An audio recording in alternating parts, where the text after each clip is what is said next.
A young child vanished without a trace while playing with a kitten in the backyard, sending the entire community into a desperate search. But 48 hours later, a group of feral cats leads the distraught mother to an old abandoned well on the edge of town. And what she discovers there makes her blood run cold and changes everything she thought she knew about that fateful day. Subscribe to the channel, leave your like and comment from which part of the world you're watching, because now I'm going to tell you how all of this happened. The afternoon sun cast long shadows across Sarah Miller's modest living room as she shrugged off her nurse's sneakers by the door. October 15th had brought an unseasonable warmth to Pinewood, Connecticut, prompting her to move quickly through the house, opening windows to catch the autumn breeze that carried the scent of fallen leaves. "Much better," she murmured, tucking a strand of auburn hair behind her ear. Working the morning shift at Pinewood Memorial had its advantages. Being home by mid-afternoon for Ethan was worth the pre-dawn alarm. Sarah paused at the kitchen window, smiling as she spotted her 8-year-old son in the backyard. Ethan was crouched in the grass, his blonde hair catching the sunlight, completely entranced by a small orange kitten that had wandered into their yard. His red Spider-Man t-shirt was already grass-stained at the knees, but Sarah couldn't bring herself to mind. "Don't get too attached," she called through the open window. "It probably belongs to someone." Ethan looked up, his smile revealing the gap where he'd recently lost a tooth. The freckles scattered across his nose seemed to dance as his face lit up at the sound of her voice. "He's hungry, Mom. Can I give him some milk?" His blue eyes pleaded with a hope that was almost impossible to resist. "Just stay where I can see you," Sarah replied, already turning toward the refrigerator. Parenthood was a series of small surrenders she'd learned long ago. The cool air of the refrigerator washed over her as Sarah reached for the milk carton. She hummed softly while pouring some into a small bowl, then filled a glass with lemonade for Ethan. The normalcy of the moment was comforting. These quiet afternoons together were precious after her long hospital shifts. Sarah arranged the drinks on a small tray, adding a cookie as an afterthought. The whole process took less than 10 minutes, but when she returned to the window to call Ethan, the yard was empty. The silence struck her immediately. Ethan was never quiet when playing. "Ethan?" she called, setting the tray on the counter. No response came from the still backyard. Sarah stepped onto the back porch, irritation flashing briefly. "Ethan, this isn't funny." Her voice rose as she descended the steps, eyes scanning the yard methodically. "He must be hiding behind the storage shed or crouching near the swings." The irritation gave way to the first tendrils of concern as she circled the small yard. Sarah's heart began to race as she approached the weathered stone wall that marked the boundary between their property and the abandoned Henderson estate. Her breath caught when she noticed a small gap in the wall. Had that always been there? Sarah's hands began to tremble as she rushed back inside, the glass of lemonade shattering against the linoleum as she grabbed her phone. 10 minutes. He'd been gone only 10 minutes. 911, what's your emergency? "My son is missing," Sarah said, her voice breaking. "He was in the backyard just 10 minutes ago, and now he's gone." Officer Mark Donovan arrived within 12 minutes, his police cruiser pulling up with lights flashing, but no siren. His partner, Detective Lisa Ramirez, followed shortly after in an unmarked car. The detective's keen eyes surveyed the scene as Donovan took Sarah's statement. "He wouldn't just wander off," Sarah insisted, clutching Ethan's school photo. "He knows better." Detective Ramirez crouched by the gap in the stone wall, examining what appeared to be small footprints in the loose soil. She photographed them methodically with a police-issue camera before turning to Sarah. "Any custody issues with Ethan's father? Anyone who might want to hurt you through your son?" "His father's not in the picture," Sarah said flatly. "He left before Ethan was born and has never made contact." By nightfall, Sarah's living room had been transformed into a command center. Neighbors formed search parties, their flashlights creating a constellation of moving lights across the Henderson property. Local news vans lined the quiet street, and Ethan's description was already interrupting regular programming. Sarah sat at her kitchen table, watching the sky darken through the window, while Detective Ramirez reviewed a computer screen showing the criminal record of Martin Keeler, a registered sex offender released from prison 6 months earlier. As Sarah stared at the school photo of Ethan that was now being printed on missing posters, Detective Ramirez approached with a grave expression. The first 48 hours are critical in child disappearances, and we need to consider all possibilities, including that Ethan may not have left that yard of his own free will. Sarah's eyes remained fixed on Detective Ramirez, her words about the critical 48-hour window hanging in the air like a guillotine blade. The command center hummed with activity as dawn broke on the second day, casting a gray light over Pinewood. Outside, search dogs pulled at their leashes between the trees of the Henderson property, their occasional barking raising and then crushing the hopes of the searchers. In the kitchen at 6:30 a.m., Sarah stood with eyes swollen from crying, mechanically preparing coffee for the officers who had established a command post in her living room. The phone rang constantly. Neighbors, hospital colleagues, reporters, each call momentarily spiking her heart rate before disappointment settled again. "We're expanding the search perimeter to 3 kilometers, Detective Ramirez explained, coordinating teams via radio. Red circles marked areas already checked on the map spread across Sarah's coffee table. The methodical approach should have been reassuring, but each cleared area only meant Ethan wasn't there. The front door opened around noon, and Sarah looked up to see her sister Rebecca rushing in with a small suitcase. The 39-year-old marketing executive from Boston wrapped Sarah in a tight embrace. "We'll find him," Rebecca whispered fiercely. "I'm not leaving your side until we do." Officer Donovan returned from a nearby gas station with security camera footage, shaking his head as he showed Detective Ramirez that the recordings had captured no suspicious vehicles on the morning of Ethan's disappearance. Each dead end felt like another door closing. Later that afternoon, Sarah and Rebecca distributed posters with Ethan's photo throughout Pinewood's small commercial center. Sarah noticed the mix of sympathetic glances and silent judgment from some residents, their eyes saying what their lips wouldn't. What kind of mother loses track of her child? At the police station, Martin Keeler sat impassively in a gray interrogation room, presenting receipts and witnesses confirming he was in another county when Ethan disappeared. His alibi seemed solid, closing another avenue of investigation. On a computer screen at the station, emails from the county inspection department revealed a troubling oversight. "Inspection rescheduled due to budget constraints," read an 8-month-old message regarding the Henderson property. Hazards had been noted, but never addressed. "She works a lot, always double shifts," a neighbor told a local reporter outside Sarah's house. "The boy often played alone in the yard." The comment, broadcast on the evening news, cut through Sarah like a knife. That night, Sarah sat on Ethan's bed, clutching his favorite teddy bear, while Rebecca organized a social media campaign on her laptop. "We need to keep his face in the media, Sarah," her sister insisted, her fingers flying over the keyboard. At the town hall, Detective Ramirez examined old photographs of the Henderson property, noting structures that didn't appear on modern maps, including wells and collapsed barns. The property's history was revealing itself layer by layer. When Ethan's teacher arrived at the door with a bouquet of flowers, Sarah was unprepared for her tearful revelation. "He mentioned seeing a man taking pictures near the school last week. I didn't think it was important until now." The forensic team examined Ethan's room with scientific precision, collecting fingerprints and DNA samples. "It's just to eliminate what's expected to be here," a technically efficient but gentle woman explained to Sarah, who could only nod numbly. As dusk fell, Sarah and Ramirez stood by the stone wall, the detective pointing to marks in the moss.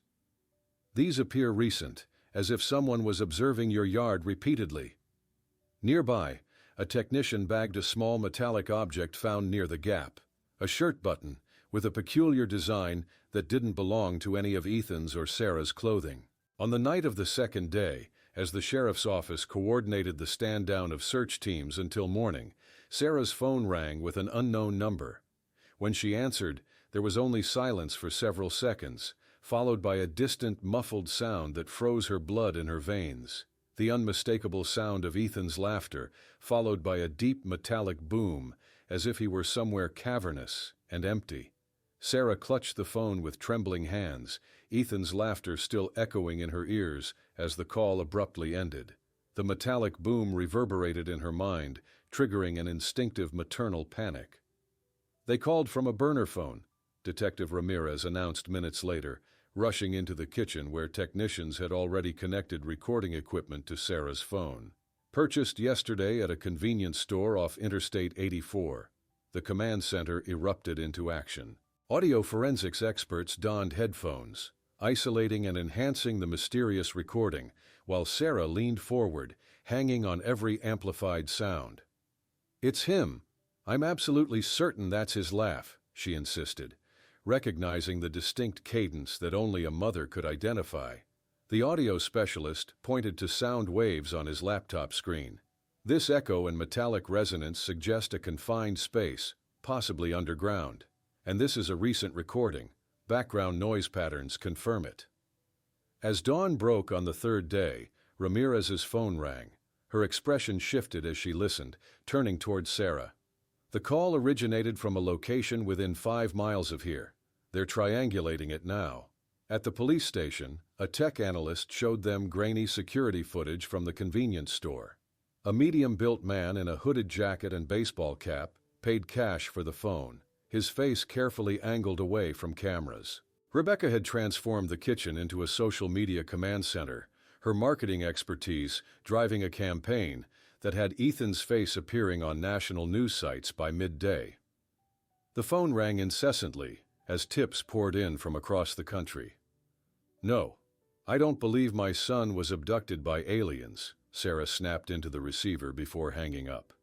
"Please stop calling if you don't have real information." The fatigue and frustration were wearing her down, as genuine leads became buried under an avalanche of psychic visions and conspiracy theories.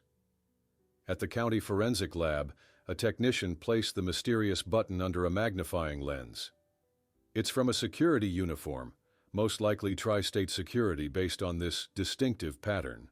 Later that afternoon, Detective Ramirez sat across from a nervous manager at Tri-State's office. The man consulted personnel files, nodding slowly.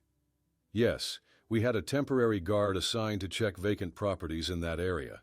Raymond Geist. Worked for us for just 3 weeks." Ramirez studied Geist's employee file. A 40-year-old man with cold eyes stared back from the photo. His background check showed only a minor traffic violation, with a listed address in a neighboring county. On the Henderson property, teams with ground-penetrating radar equipment swept areas systematically, marking subsurface anomalies with colored flags. Each reading brought a mixture of hope and dread. What might they find beneath the surface? When Sarah answered a knock at her door, she found an elderly couple standing anxiously on her porch. "We're the Hendersons," the woman explained. "We came as soon as we heard. There are 7 wells on the property. Our grandfather dug them before modern plumbing." Across town, Ramirez and Donovan arrived at Raymond Geist's listed address, only to discover an empty apartment. The confused landlord scratched his head. "He paid 6 months in advance and moved out last week. Didn't say where he was going." That evening, Rebecca found Sarah crying in Ethan's bedroom, holding his school uniform to her chest. "It's been almost 3 days, Becca. The statistics on missing children after 72 hours. She couldn't finish the sentence. As darkness fell, the search team returned with new information. Ancient maps of the Henderson property showing forgotten underground structures, including a drainage system and 7 wells scattered across the acreage. While Sarah studied the old maps with growing desperation, her phone vibrated with a text message from the same unknown number. A blurry photo showing what appeared to be Ethan sleeping, curled in a fetal position against wet stones, with an enigmatic message below. "Well 7 whispers secrets. 24 hours to find him alone, or the stones will be his tombstone." Sarah's hands trembled as she stared at the menacing text message, the blurry image of Ethan burning into her retinas. Without hesitation, she rushed to Detective Ramirez. thrusting the phone forward. "He's going to kill my son if I don't go alone," Sarah whispered hoarsely in her kitchen at 1 a.m, "but how can I possibly find him without help?" Ramirez immediately called an emergency tactical meeting at the station.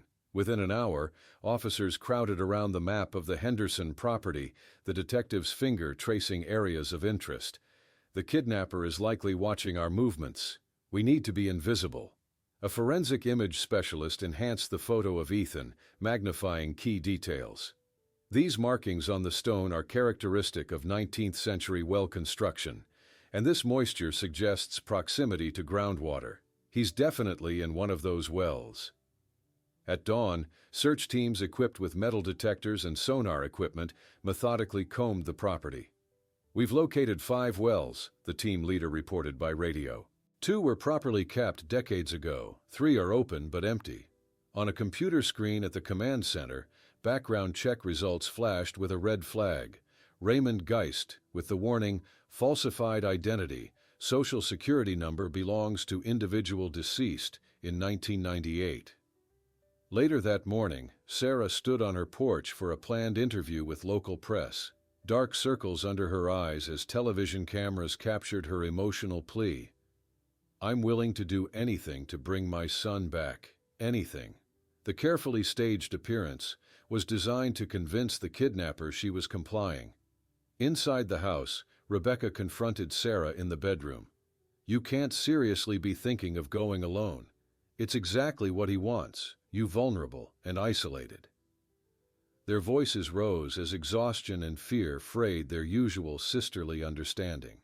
Across the Henderson property, agents disguised as civilian volunteers strategically positioned themselves, discreet communication devices and hidden cameras embedded in their clothing. They moved with casual randomness, appearing uncoordinated to any watching eyes. In the kitchen, Sarah and Ramirez pored over the ancient maps and the Hendersons' notes. "The 7th well was special," Sarah read aloud. "Deeper than the others.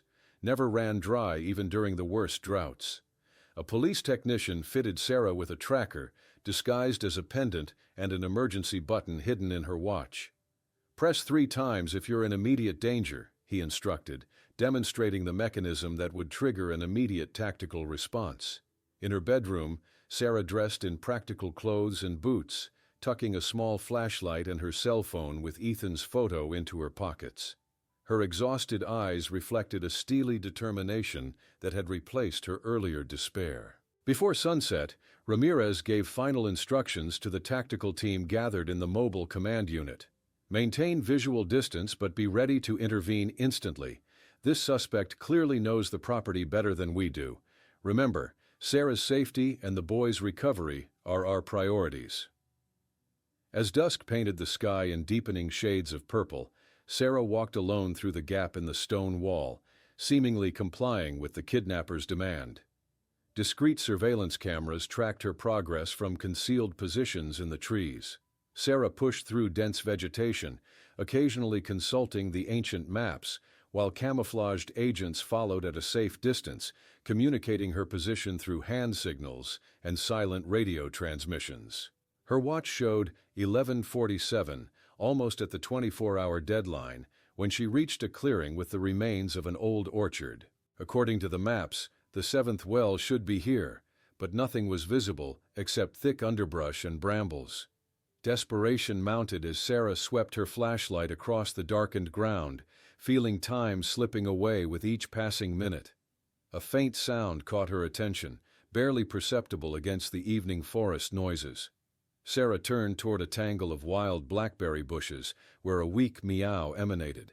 There, watching her with unblinking eyes, sat an orange cat that looked directly at her, before deliberately moving toward a circle of stones, almost completely hidden by vegetation.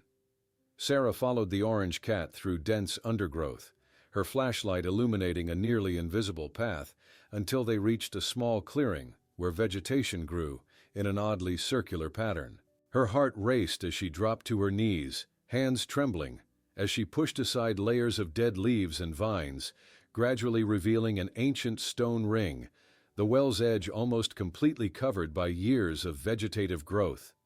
Kneeling at the partially exposed well's edge, Sarah called softly downward, "Ethan, are you down there, sweetheart?"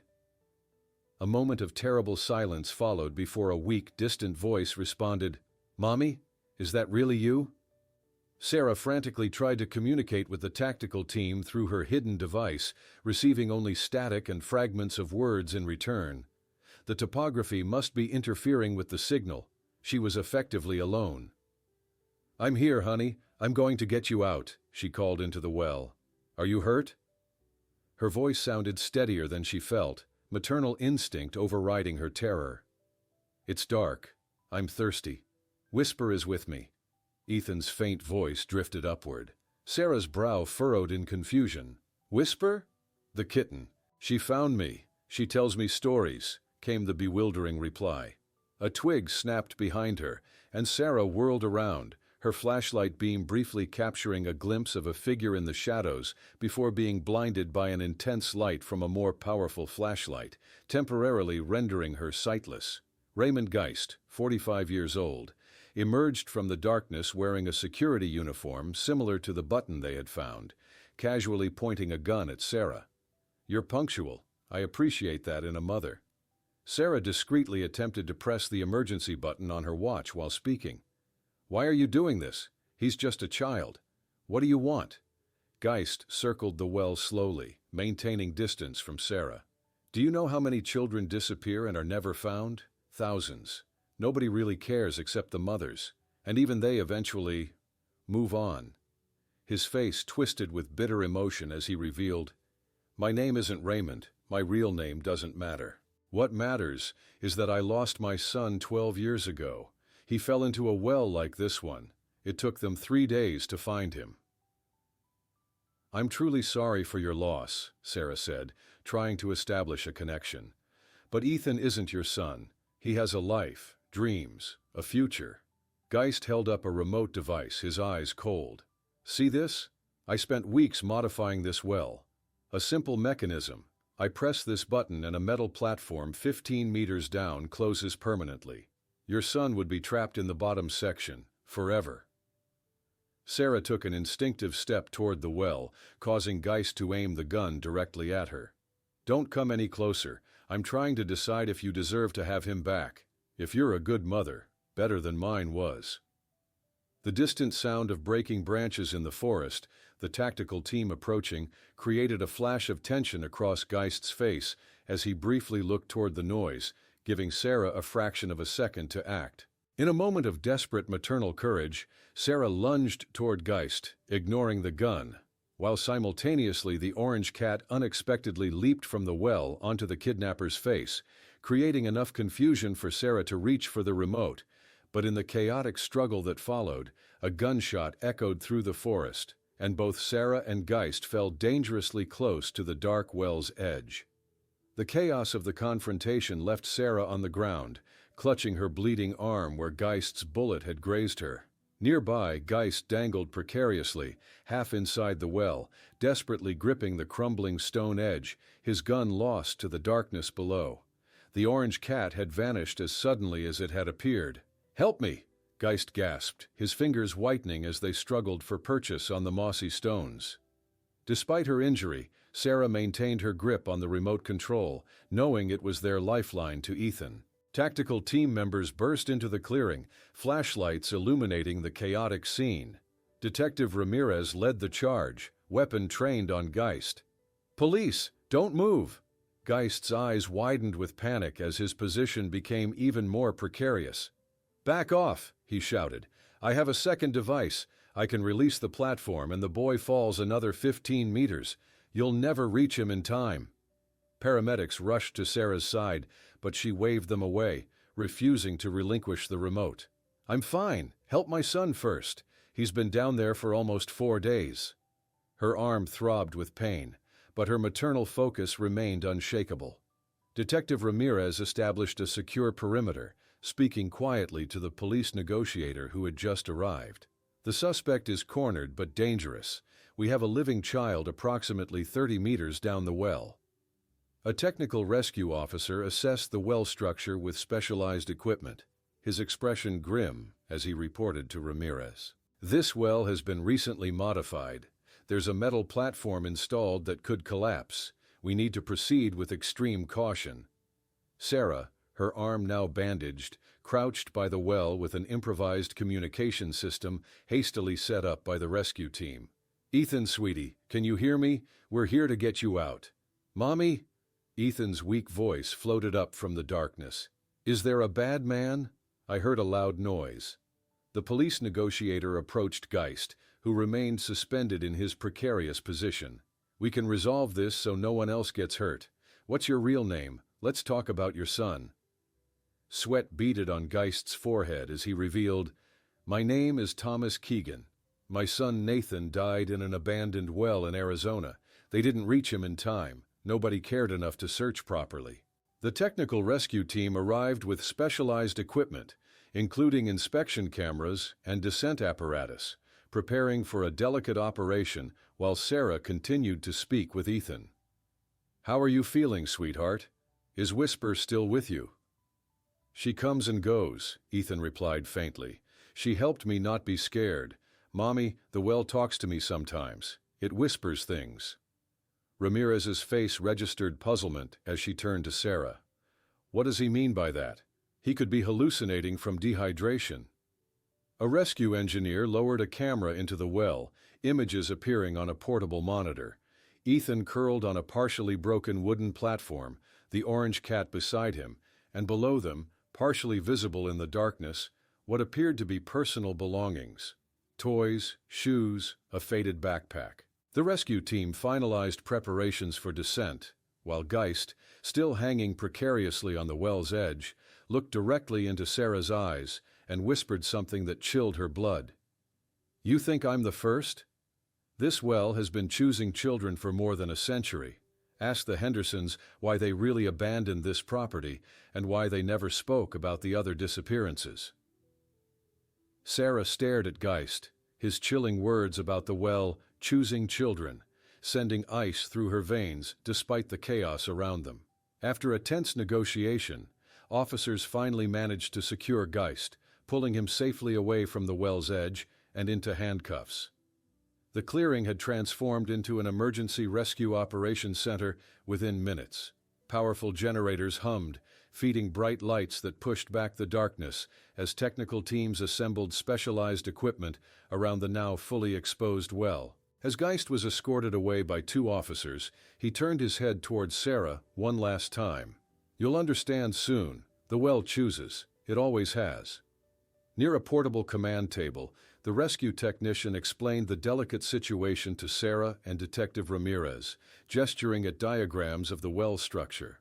"The stone walls are extremely unstable. Ethan is resting on a partially broken platform, but any sudden movement could cause it to collapse completely." Sarah sat on a folding chair near the well's edge, speaking into the communication system to keep her son alert and conscious. "Tell me more about Whisper, sweetie. How did that little cat manage to reach you?" "She knows secret paths," Ethan's weak voice replied. "She showed me things other children left. There's an old doll down here and small shoes, and a little box with a watch inside." Across the clearing, Detective Ramirez hunched over a laptop connected to the town hall archives via satellite link, her expression growing increasingly troubled as she discovered multiple reports of children vanishing in the area dating back to the 1890s. Sarah studied the historical maps with a local historian who had been urgently summoned to the site. "The seventh well is different from the others," the elderly man explained, pointing to notations on the yellowed paper. "It was dug over a natural spring that the Pequot tribe considered a sacred healing site. The rescue teams prepared a specialized rescuer for descent, equipping him with camera equipment, medical supplies, and communication systems." The man glanced nervously into the darkness below as the harness was secured around his body. On a nearby monitor, images from the initial camera descent revealed ancient stone walls, moss growth, and approximately 15 meters down, the metal platform installed by Geist, designed to collapse when triggered. The medical team prepared supplies for Ethan's eventual extraction: intravenous fluids, thermal blankets, and oxygen. 4 days without proper hydration is extremely serious, especially for a child, a female doctor explained to Sarah. Every minute counts now. Sarah watched anxiously as the rescuer descended past the metal platform, approaching the wooden ledge where Ethan waited. Her hands gripped the edge of her chair so tightly her knuckles whitened. Suddenly, rocks dislodged from the well's wall, threatening the stability of the entire operation. Technicians shouted urgent commands while struggling to stabilize the equipment, the momentary panic rippling through the rescue team. The monitor finally showed the rescuer reaching Ethan, the boy pale and dehydrated, but conscious. Sarah noticed immediately that the orange cat was inexplicably absent when the rescuer arrived, though Ethan had mentioned its presence just minutes earlier. Detective Ramirez approached Sarah with a tablet displaying old newspaper articles. 1891, 1923, 1947, 1968, 1995, all children who disappeared in this area. 2 were found dead, 3 were never located. The rescuer's voice crackled through the radio as he assessed Ethan's condition. Severe dehydration, mild hypothermia, possible concussion from the initial fall, but responsive. I'm seeing, wait, there are objects down here. Many objects. They appear to belong to other children. As the rescue team began the delicate process of preparing Ethan for extraction, the boy suddenly grabbed the rescuer's arm firmly and whispered something that was captured by the microphone and transmitted to everyone above. He's coming. The man who lives at the bottom of the well. He let me go because Whisper protected me, but he said he'll take someone in my place. The first light of dawn pierced through the trees surrounding the Henderson property, illuminating the clearing where dozens of rescue workers had labored through the night. The technical rescue team had finally secured Ethan in a specialized stretcher, carefully navigating the treacherous ascent from the well's depths. As the stretcher emerged from the darkness into the morning light, Sarah gasped at the sight of her son, pale, filthy, and alarmingly thin, but unmistakably alive.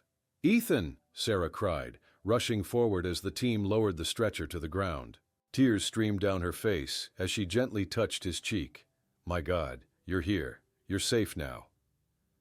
The medical team immediately surrounded Ethan, working with clinical efficiency. They inserted intravenous lines into his thin arms, checked his vital signs, and covered him with thermal blankets. Sarah watched, her heart constricting at how small and fragile he looked after his ordeal.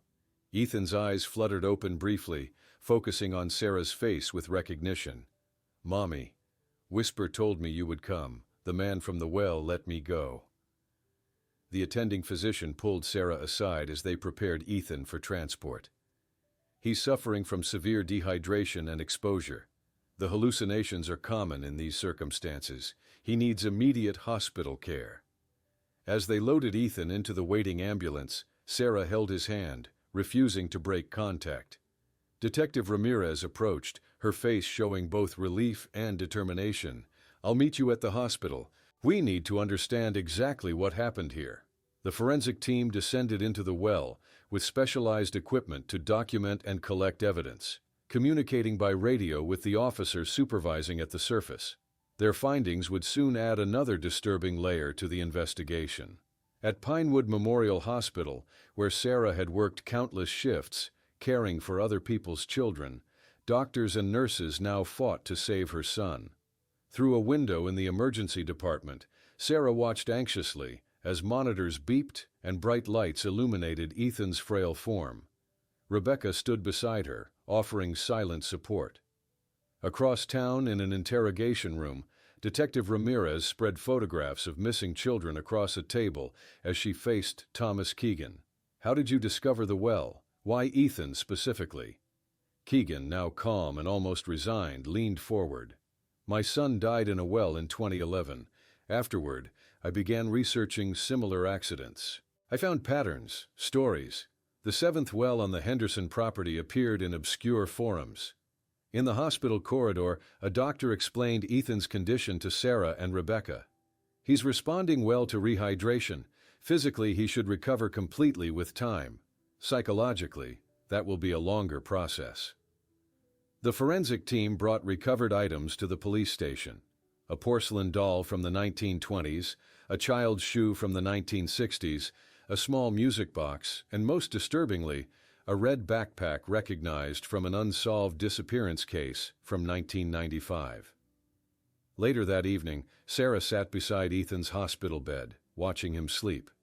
His condition had stabilized, though he remained fragile.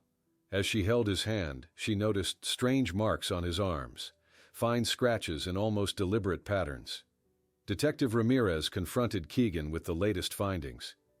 "You didn't just kidnap Ethan, you knew about that well's history. You knew about the other children." At the police station, a local history specialist showed Ramirez ancient documents. The Hendersons abandoned the property in 1995 after their 7-year-old granddaughter disappeared. The girl was never found, but her shoe was recovered near the 7th well. In the quiet of the hospital room, with Sarah momentarily asleep in the chair beside him, Ethan suddenly awoke, his eyes wide and fixed on the window where an orange cat impossibly sat on the 4th-floor ledge. When a nurse entered to check his vital signs, she froze as she heard the boy whisper clearly, "They don't believe you when you tell them. The man from the well has chosen someone new now. He always chooses." The nurse backed away from Ethan's bed, unnerved by his whispered words. She quickly checked his vital signs, noting them in his chart with trembling hands before hurrying from the room. In the hallway, she debated whether to report the disturbing statement, ultimately deciding it was simply delirium from his ordeal. Morning sunlight streamed through the hospital window, illuminating Ethan's sleeping form, and Sarah, who was awakening in the chair beside him. She massaged her stiff neck, noticing with surprise scratch marks on her own arms, similar to those on Ethan's. When had those appeared? The pattern seemed deliberate, almost like symbols rather than random scratches. Dr. Melissa Chen, a pediatric psychologist, arrived mid-morning, sitting beside Ethan's bed with a gentle smile. "Can you tell me about Whisper? How did this kitten help you?" Ethan, stronger but still pale, clutched his blanket. "She found me after I fell. She knows all the paths in the well.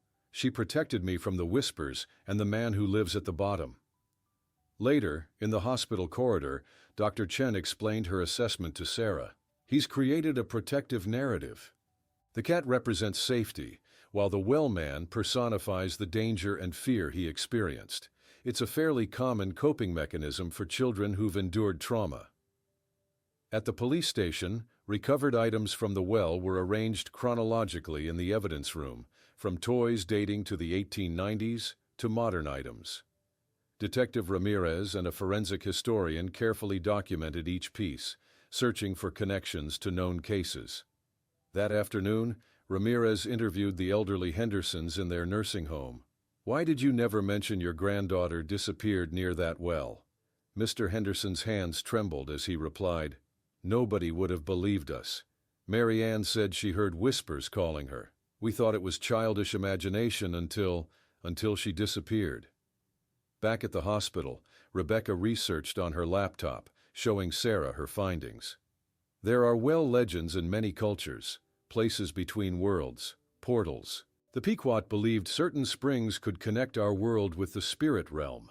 Sarah examined photographs of the scratch marks on Ethan's arms, noticing patterns that resembled letters or symbols rather than random injuries.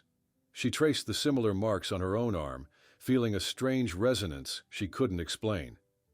During dinner, Ethan suddenly stopped eating his hospital gelatin, his first solid food, and stared intently at the window.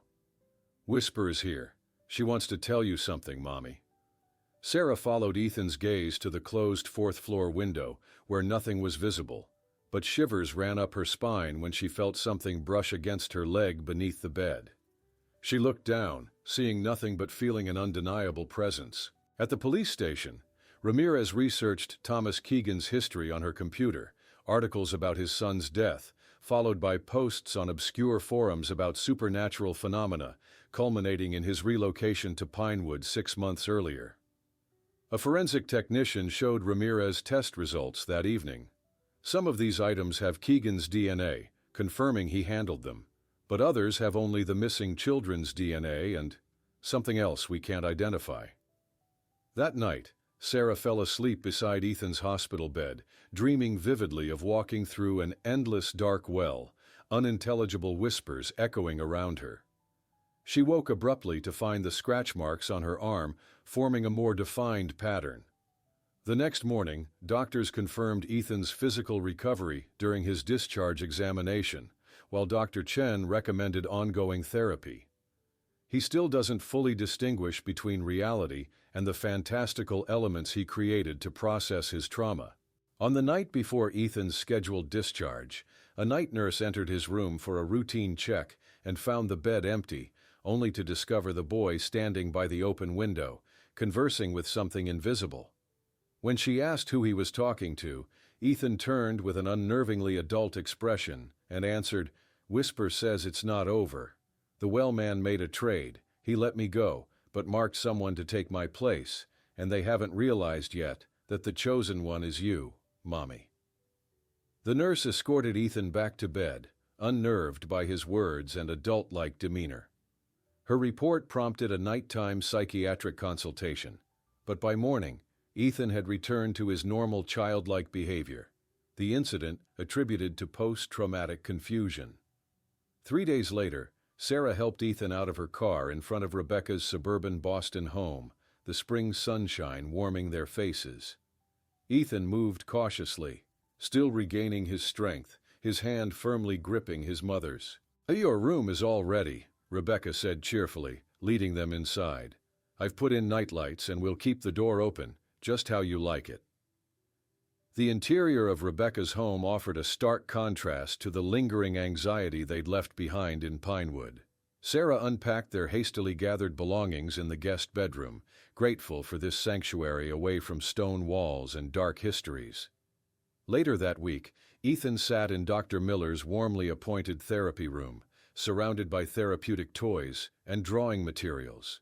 The psychologist observed quietly as he drew the well and a shadowy figure at its bottom, but also Whisper as a protective point of light. "Whisper helped me not be scared," Ethan explained, his voice stronger than it had been in the hospital. "She knows all the secret paths and keeps the bad whispers away." That night, Sarah woke gasping from another well nightmare, sweat dampening her pajamas. The scratch marks on her arm had evolved into a pattern resembling an ancient Pequot protection symbol, though she had no idea how she recognized it. In Pinewood, Detective Ramirez presented evidence to a team of state investigators in the police conference room. The timeline of disappearances stretched across the wall, connecting cases never before linked, while Thomas Kitten awaited trial in county jail. "We've identified 5 of the 7 children whose belongings we found," Ramirez explained. "Cases dating back to 1891. There's no explanation for how Keegan could have obtained some of these items." A week later, Sarah visited a dermatologist who examined the strange pattern on her arm with growing perplexity. "I've never seen anything like this. The marks appear deliberate, but the scarring is progressing abnormally, almost as if—" The doctor's voice trailed off, unable to provide a scientific explanation for what she was seeing. That evening, Sarah found Ethan sitting on the window seat of his bedroom, apparently carrying on a one-sided conversation with empty air. Rebecca, standing beside Sarah in the doorway, whispered, "It's normal. Part of processing the trauma." Later that night, Sarah hunched over her laptop, obsessively researching Pequot legends, well symbolism, and historical cases of lost children. Her notebook was covered with drawings replicating the patterns on her arm, a compulsion she couldn't explain. The following weekend, Detective Ramirez visited Sarah in Boston, sharing updates over coffee at Rebecca's kitchen table. "We've confirmed that some of the items in the well predate Keegan's interest by decades. His explanation doesn't account for everything we found." As Ramirez left, Sarah confessed to Rebecca, "The nightmares are getting worse. I always end up at the bottom of the well, hearing whispers I can't understand. And I wake up with new scratches." During dinner that evening, Ethan suddenly stopped eating and stared intensely at Sarah. "Whisper says you need to go back there. It's the only way to break the cycle. The well man always chooses someone new unless the chosen one faces him." The next morning, Sarah drove alone back to Pinewood, Determination etched into her tired face as she passed the town sign. She called Rebecca on speakerphone. "Stay with Ethan. There's something I need to do. I need to end this once and for all." The Henderson property, now cordoned off with police tape, stood silent in the late afternoon sun. Sarah ducked under the yellow barrier, walking purposefully toward the well now partially covered by a temporary safety structure. Kneeling beside the well, Sarah removed the temporary coverings, gazing into the darkness below. In one hand, she held a flashlight. In the other, a small orange stuffed cat she had bought for Ethan. "I'm here," she whispered into the depths. "Whatever you want from me, leave my son in peace." 6 months later, in a bright new home in a sunny Boston neighborhood, Sarah watched through the window as Ethan played happily in the yard with other children, his physical scars completely healed and the psychological ones gradually fading, when she noticed something that made her smile with a mixture of wonder and acceptance. A small orange cat sitting on the garden wall, watching protectively, before slowly blinking at her and disappearing into the midday light, leaving only the quiet certainty that some mysteries don't need to be fully understood to be finally resolved.